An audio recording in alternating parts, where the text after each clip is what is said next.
Thank you. So this is weird because we are recording. We're not live, but I'll just give you a quick little preamble, let you know what's going on. So I'm here with my friend, Dr. Jason Crawford, and we're talking here in the Fulford Hall. We are sort of like acting like it's a live audience, but Jason can't be here on Tuesday morning. I believe you're lecturing at that time. I am. So that's why we're just pre-recording this video, but we're going to shoot it up into our Facebook feed on Tuesday morning at 10 as per usual. And you can still make comments and you can still reach out to Jason and to me and everyone, but we're just not going to reply right here. So we're not going to interact with you in the same way. But I'm going to interview him, and thanks for all that jazz. So thanks, Jason. Thank you for having me. Thanks for being here. It's always great to hang out with you. I've had the privilege of having a couple of cups of coffee with you and conversations, and I always leave feeling really uplifted. Well, thank you, and I as well. Great. So Jason I first met you actually because I reached out to you and asked if you'd be involved in a supper club.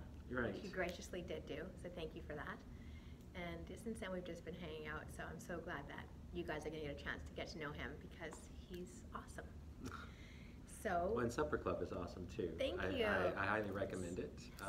It's a really great community, and it's a really great time to meet folks, and in a completely sort of different and relaxed atmosphere from maybe people's past experiences with church, and great music, great food, lovely people. I've met a lot of people through there. Yay, so, yeah. Excellent. I really, really have to say that I've been blessed by people telling me about some of the relationships they've made from it. So I really think God works through us in our relationships, and I've seen that happen, and it's been really uplifting. So hashtag Supper Club, and thanks for the shout out to Supper Club. Sure. So Jason, tell us a little bit about yourself, maybe where you're from, and what brings you to Montreal. You have rather a distinctive accent, so. Yeah, that's even my students sometimes want to know, and I always freely share that. I grew up in a small town in eastern Texas called Lufkin, and I grew up in a very religious family. It's also a sort of religious culture there, very southern culture. Very, Sunday was a sacred day. Grew up in a time where we had blue laws, so there were things you weren't allowed to buy on a Sunday. Such as? Like alcohol? I think we were in a community where alcohol wasn't sold at all, so there'd be no supper club in your community? No, there wouldn't be. No wine, no nothing. I think it had to do with magazines and certain things like that were non-essential items, I think. Wow, interesting. I think like brushes and combs were even not allowed to be sold. That's incredibly conservative. So, yeah, really conservative. Conservative. Absolutely, very conservative religiously and culturally. And that wasn't always an easy thing to grow up in. Lots of rebellion amongst young folk from that way of thinking. Sure. And that rebellion wasn't always healthy. Right. But I grew up in a really close family, and the church was also a family. Growing up in a congregation, people see you grow up. You grow up through the different Sunday school classes. You take on new responsibilities and things like that. So it was like an extended family. And it took a long time for me to sort of get what the value of that was. It was not always a good experience. There was some pain in there as well. So as I got older, I sort of rejected a lot of the teaching that I had heard. We were a Southern Baptist community, and we were not really encouraged to question critically. I remember getting kicked out of a Sunday school class once for asking too many questions, which caused my mother to have a conversation with the Sunday school teacher. I was always inquisitive about Bible and theology. I always wanted to know why we believe those things, as opposed to other religions or other Christian groups. But I was exposed to the Anglican tradition very early on because I went to elementary school at St. Cyprian's Episcopal School in my town. So it was we had chapel every morning in the parish church. So the school was actually an extension of the Sunday school buildings, and eventually we had our own school, apart from the church. But I remembered seeing the headmaster, who was also the parish priest, wearing a long cassock with buttons all the way to the floor, and I just thought, that's really not like anything I'd ever seen. I fell in love, I think, with the it was a modified morning prayer service for children, and I fell in love with things like the Apostles' Creed, the Lord's Prayer, and things that we'd never said in my church. And then communion became an issue in our family and things like that. So I was exposed to that tradition and really fell in love with it. But I was always sort of in between worlds religiously. I went to university there and studied political science and French. I was and still am very interested in the world around us and the political world. I watched the last Quebec referendum from my university. We had a subscription to Maclean's magazine, and I would read it voraciously every week, maybe even making photocopies of articles. I was fascinated and very concerned that Canada not split up. That was my position. I realize now that that's a very contentious issue here, but even as a young person, I was engaged in those kinds of things. I was also curious about religion, and when I turned 18, I felt very liberated to explore religion. So every Sunday I went to a service of a church that was not the denomination I grew up in, just exploring.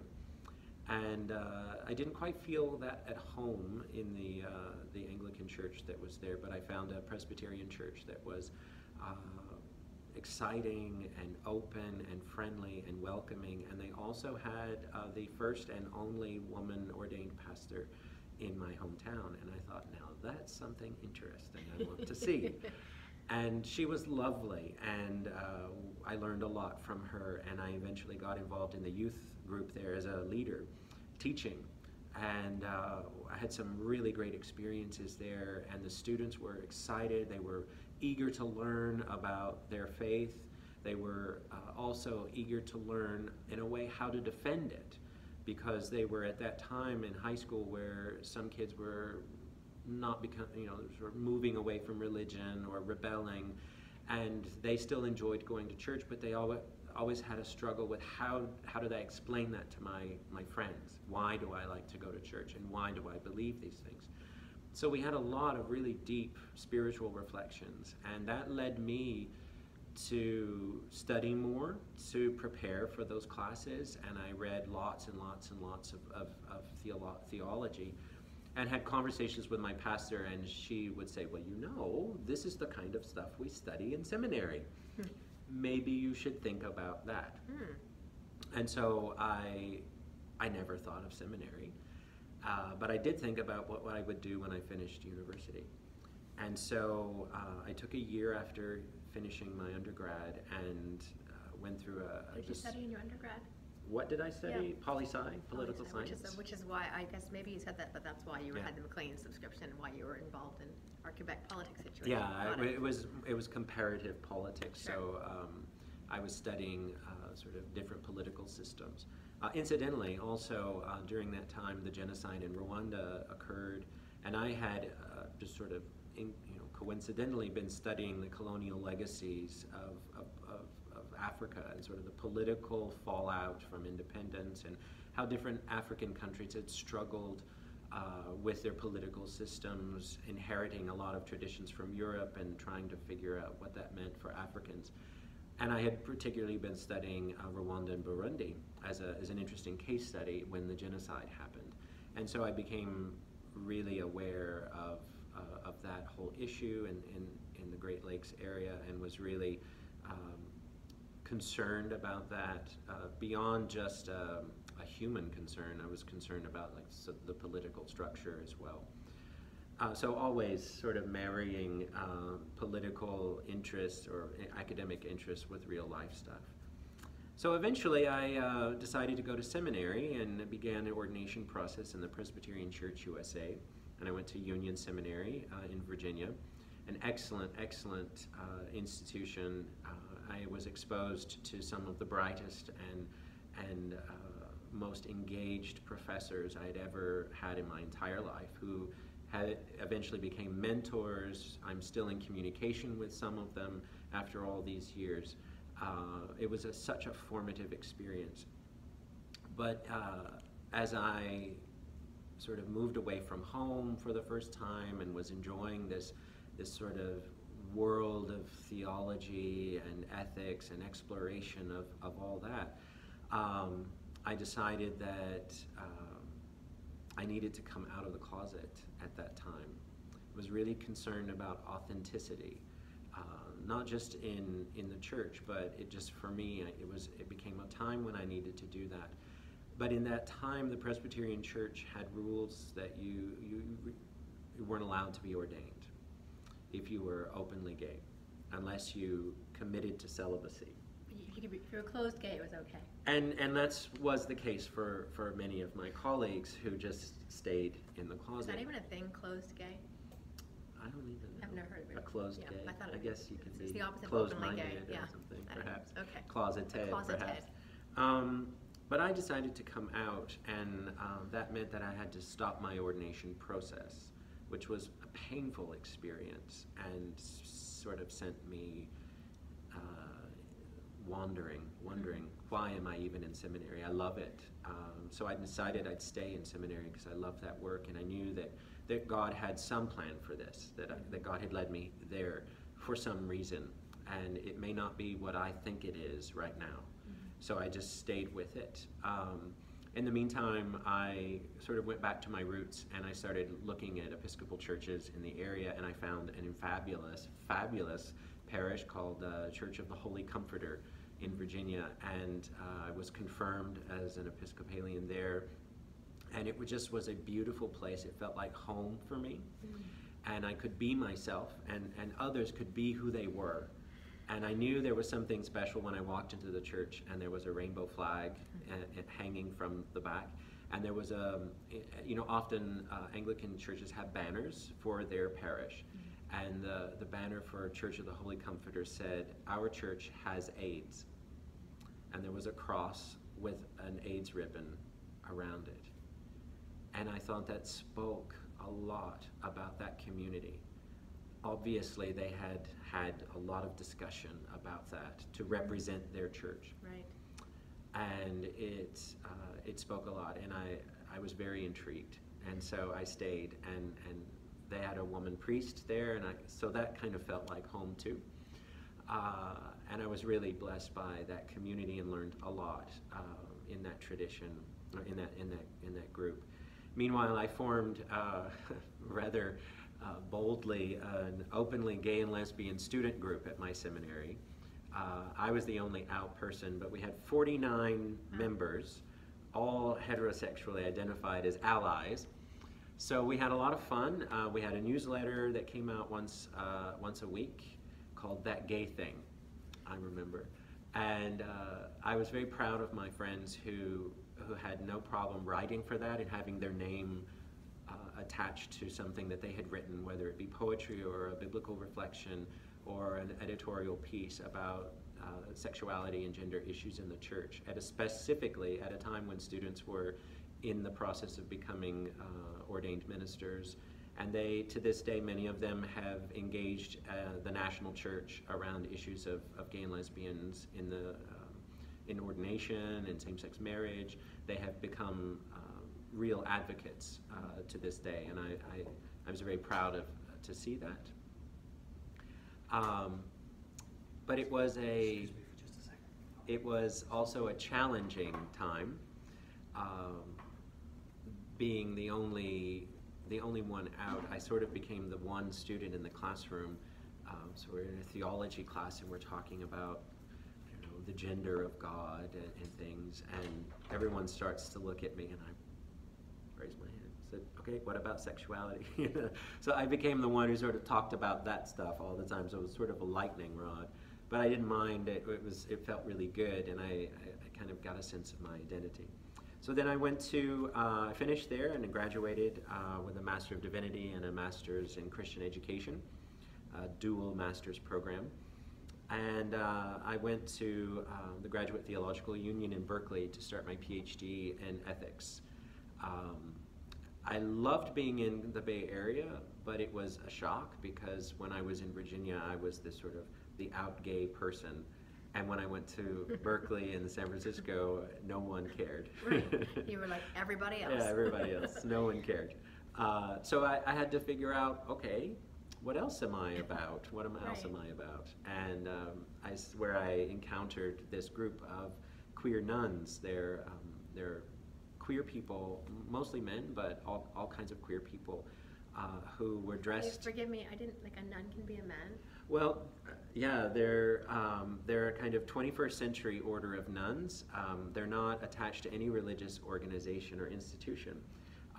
They had a long history in San Francisco, and they were sort of in drag with clown white faces and makeup, and they were doing charity work and fundraising, and they were out on the streets with buckets asking for money for different things. I can't even, like, this is absolutely, like, we need visuals. Like, this is yeah, blowing well, my mind. They're called the Sisters of Perpetual Indulgence.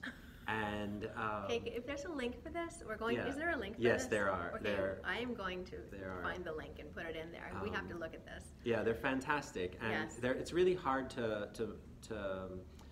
ignore them because when a 6-foot guy in heels with yes. clown makeup and a dress, and their habits and the wimples and everything were actually brassiers on their head that were stuffed. And so they have this really distinctive look. And they do stand out, even in San Francisco. And so I was very curious what this was. And they were at all the gay events, street fairs. There's all kinds of things going on in San Francisco, and they were always there. Political protests, they were always there. And I was fascinated by this, and I started to talk to them and find out more about them. And I was looking for a PhD dissertation topic, and I said, this has got to be part of it somehow. Yes. And I found out that no one had ever done extended research on them, so I said, okay, this is it. But my advisor was really confused as to what it was I was going to talk about. How does this fit in with ethics? And we ended up really struggling to try to figure out how this was possible, and it ended up not being possible. So I decided I needed to do this work on the sisters, but I needed to maybe move somewhere to a different program. And I had come to Montreal for an academic conference and had given a short presentation based on some early research that I had done with the sisters. And I had found out about Concordia and about some of the programs there. And one of the professors at Concordia was one of the some of his books I was using in my research. So I thought, oh, this might actually be a good thing. And plus, I spoke French, and I was dying to use it on a regular basis, and I was a Francophile, so I decided that I would move to Montreal. So I came to Concordia in 2006 to finish my PhD, and I was able to go back to San Francisco for some field work and things, and I finished on the sisters this dissertation that looks at what I call the performance geography. So their rituals take place in particular areas of the city, and those particular areas have meaning for the gay and lesbian community. And so I looked at the role that ritual plays in the lives of gay and lesbian people that have been excluded from or hurt by or both from institutional religion, and how they play with religion, and how they play with things like nun outfits, and how that rubs up against Roman Catholic nuns. The Roman Catholics don't always like this. They feel it's anti-Catholic or something. So how do they navigate all that stuff? Can I just say, I'm having a strong desire to stand up and give you a standing ovation right now. Like, I'm just telling you, it just sounds incredible. Well, I was really lucky to sort of be there at that time, and some of my field work took place as observing their work. So a lot of their work took place in bars. And so I would have to be sitting in a bar taking notes, and they would often, they're so lovely and generous, they'd be buying me drinks, and I'd say, no, I'm working now. Maybe awesome. One gin and tonic, and that's enough. So it was really, it was a lot of fun to work with them. So that research led me to really have a sense of the role of whatever religion might look like in a particular place. And it may look like something that's outside of institutional church, but it does a lot of the work that our churches are trying to do, which is to reach out to disadvantaged people, but in a way that they're able to meet people where they are. They look like their community, they're in drag. So I thought there's a lot of really interesting lessons there about how to reach out to people who don't want to hear anything about religion. It's huge, particularly in our climate, right? Or want to express their religiosity in a variety of ways that may not fit a kind of pattern. So we are already like more than halfway through the designated time we've set up for this interview, and we're only at the first question. So I'm going to just hop forward because I really want us to get into. My fault. But it was riveting, and I think it really does set the stage for the next half of this interview, which is basically going to be about the stuff that you're. Because we could go on and on about what has happened, but let's talk about what's going on now. So tell us about where you're worshiping now, and tell us about your hopes and dreams for your current parish. I'm a member of the Church of the Epiphany in Verdun.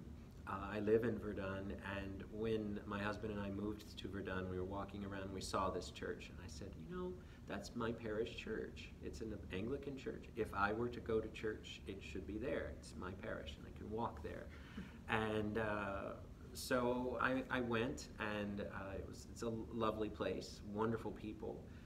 Does a lot of outreach to the community. They have lunches. They've recently brought in an adult literacy organization that's housed in the church now, and there's a lot of partnering with them. And so I stayed, I enjoyed it, I became an altar server and reading, and they wanted to do something for Lent, and they asked, and I was asking around, I just assumed it's Lent, shouldn't there be something? And so I asked, and of course when you ask questions like that, the people usually say, well, what will you do? Yes, great So question. I ended up doing a Lenten series on the Lord's Prayer, and every week during Lent we gathered for a light meal, and we discussed the different aspects of the Lord's Prayer, but we did it from Aramaic, so a language that Jesus would have spoken and would have known. And it's nice to sort of go back to really old texts like that, old languages that are no longer living, and really dive deep into them for the spiritual ideas that are there. And at first people looked at me and said, you're going to teach people Aramaic? And I said, well, we're going to play around with it and have fun. And we did, and people really enjoyed it, and I enjoyed it, and I learned so much from the community there. And there was just such a hunger for that kind of exposure to education and sharing around a table as adults. A lot of our focus is on children, and it should be a focus for us, but we can't forget adults. I've served on as a warden there as well, and helping to draw our attention to these needs, as well as to how do we outreach, how do we bring people in. And so one of the things that I did was I held a kind of survey at the parish and asked, what are we not doing that you think we should be doing? And one of the things that people said over and over was adult education, and that education should be open to anyone to come in. You don't have to be a member, you don't have to be even a Christian per se, just offer something that will be a forum or a place for people to learn more and bring people in. So I decided that we were going to do that, but I didn't want to go away by myself and plan a class for who I didn't know and then impose it on the congregation. I thought, let's hear what they have to say. So I just finished over the summer a series of discussions with parishioners about what kind of adult education they wanted, and it seemed that they were curious about the Bible itself. They had a lot of questions. How did it come to be the Bible the way it is? How do we navigate the different interpretations and translations? There's a lot in the Bible that I want to know more about, and so I've designed a class that will take a sort of an academic year-long class on Thursday nights. We're starting this Thursday at 6 o'clock at Church of the Epiphany in Verdun, and we're going to walk through the Hebrew Bible. We're going to look at how we translate from Hebrew into English, and how that works, just to demystify. I'm not asking people to learn Hebrew. Just give a taste of what translation looks like. We'll talk about interpretations and different translations of the Bible, and then we'll walk through the geography, the history, the culture of this world of the Old Testament. It's in a lot of ways so foreign. It's so old. We don't live like that. We don't talk like that, but it has meaning for us. And so we need to return to its context, I think. And so we're going to explore that. Also look at Bible passages and stories that we all know about, like the creation or Noah's Ark, but learn it from a perspective of context, and really allow people to ask those questions like, did this really happen or not? You know, what does this mean for me? And how can I grow in my faith? And then in January, we'll start on the New Testament in a similar sort of vein. So a few comments. I just wanted to first of all give a complete shout out to Brian Perron and to the entire community of Epiphany, because of the hard work, the diligence. You guys have just been like doing all the things to engage your community. So we're just so impressed and proud of the work that you're doing. And also you're giving this gift to the community by teaching this course, and it's just like, it's such a gift. So if I'm not mistaken, this course is open to anybody. It is. Is there any fee structure? No, Okay. It's completely free. It's Thursday nights from now until December 20th at 6 o'clock. This is like a huge gift. So what I'm going to do is I'm going to share this course in any way that I can, because I really think that for anybody to not take advantage of it would be criminal. So do everything you can to get to Epiphany on Thursday nights. Is there any options for Zoom or for remote access, or is it face-to-face only? It's all face-to-face Okay. right now. There may be a chance for people. Okay. We do have a smart classroom, so we're still trying to work out how we can do Okay. online access. Okay, cool. But So we'd for like to now, see it's you face- out. I mean, certainly the face-to-face relation, though, there's so much value to those relationships. So let's do our best to get people out to Epiphany on Thursday night, starting the 13th, which is this week. That's right. Cool. And maybe since we literally are almost out of time, but I'd love to know a little bit more. I understand that another gift that you're offering this community, the Montreal Anglican Diocese, is that you will be at Dia, at the college, sharing your gifts and your wisdom with us in that way. So tell us a bit about the course you'll be teaching at the college. It's a course on Christian theories of justice. It's an online class that you can take as an auditor or for credit.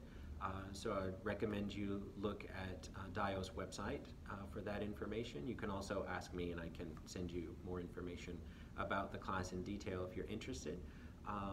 It's a class that is asking us to look at both the philosophical foundations of justice, because that is an ancient question. What is justice? What is mercy? What is fairness? What is the right way to live? That's an old question, and so we'll look at a little bit of philosophy as well. And then we'll explore various Christian approaches, so Roman Catholic and Protestant and Anglican approaches to justice, to politics, raising questions like, should Christians be involved in political issues at all? And the different ways that Christians understand that involvement. And what I'm really excited about is I'm asking students to always think about justice issues in their own life, or in their community, or in the world that mean something to them, and put that in conversation with the authors and the philosophers that we'll be discussing. There's different approaches to justice, there's different theories of it, and so it's always nice to sort of be exposed to those and sort of figure out where you are in that. We'll look at various contemporary issues like Black Lives Matters. We'll look at #MeToo. So gender and race are important issues of justice, and they're contemporary, they're hot issues. And so we'll look at how Christians have thought about these kinds of things and put that in conversation with contemporary moments. We'll look at Indigenous issues and truth and reconciliation here in Canada. We'll also look at, I was just blanking. I'm like, how much more could you look at? You're like on fire. Yeah, no, it's here. a lot. Oh yeah, sexuality issues as well, always a big issue in the church, whether it should be or not, that's a debate. And eventually students, I'm encouraging students to sort of, once they've been in dialogue with all of these issues and these theorists, is to develop a kind of sense of what justice means for them. sort of their own philosophy of justice informed by Christian traditions. Oh yeah, the other one was money and capitalism. So we'll be reading Archbishop Welby's most recent book on that. So we'll be looking at that, including war and peace and things like that. So it's very contemporary, and it's large. It's certainly a big task, but invite everyone to look at it and join in. And so who's your ideal student? Is this for people who are preparing for ordination, or can somebody like me register for a class like that? I think anybody can register for a class like that. It's heavy in reading, and so if you're not used to philosophical or theological texts, it might be a little difficult. But it's certainly open to anyone who's curious about these issues, and I like that. I like that anyone can join in, because justice matters to everyone, and for many of us, justice issues have been central in our own biography, in our own life, experiences of injustice of all different kinds, and to bring that experience into the classroom and put it in conversation with faith and with Bible. Is vital. And so although it's sort of tailored towards students who are already at Dio or at McGill or at MST, the Montreal School of Theology, it's certainly open to anyone who's curious and wants to know more and is willing to read. Will there be a lot of reading in the course you're giving at Epiphany as well, in the Bible study? I will. For Epiphany, this is a little bit different. There's no textbook other than the Bible. And I'll be doing a bit of presentation work there, but it's mostly discussion. There will be a little bit of homework, in the sense that you have to go away and read a section of the Old Testament and come back for the next class. So the homework. But no grading. No grading at Epiphany, but there will be grading at Dio. Yeah, the justice class has grading and has assignments, written assignments as well. So it's more like a traditional class. Okay. The one at Epiphany is really for anyone to join in at any time in the class and explore what the Bible has to say to us. Okay, you guys, we have lots of different ways that we can get involved with some of the incredible teachings of Dr. Jason Crawford. So we encourage you to think about what you might want to do. But I'll be putting all the links into the comments. There's a lot of links that we talked about today that are really, really interesting. And I just want to thank you guys for your presence. Thank you for tuning in to our not live, but our recorded video this morning. And especially thank you to you, Jason, for sharing all of your gifts with our diocese and for being here to hang out with me this morning. Well, thank you for having me. I enjoyed it. Okay, we'll see you guys again next week at 10 o'clock, same time, same place. Bye.